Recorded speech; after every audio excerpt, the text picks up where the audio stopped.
You had many veterans just kind of freaking out, like, oh my God, I got to get my claim submitted. Do I got to get an intent to file in? Like, what's really going on here, right? So we want you to kind of unpack that breaking news of the PACT Act and just kind of let us know any new developments and kind of what's going on with that and what our veterans should be aware of in that space. Oh man, thank you. That space right there, when we talk about the PACT Act, is so impactful.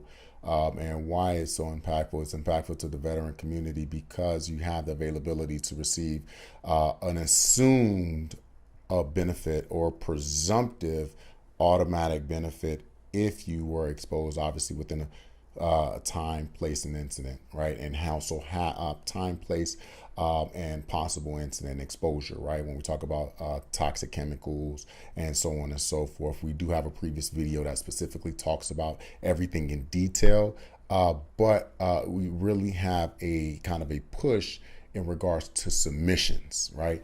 I'm sure if you're with the VA kind of email chain or anything of that nature, you receive the communication of the PACT Act expiring, right, or the deadline coming up, right? I want to make sure that we clarify.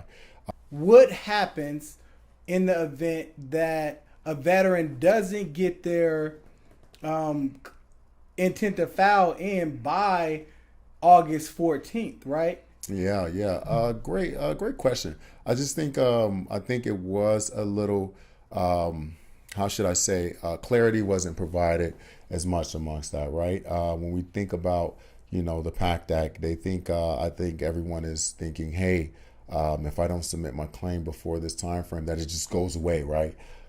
Listen, it's not going to go away. It just doesn't magically go away. It is just specifically if you submitting your claim by the deadline of August 14, 2022, you're going to have the availability to receive your compensation or your claim that which have been approved an effective date all the way back to the August 10th, 2022.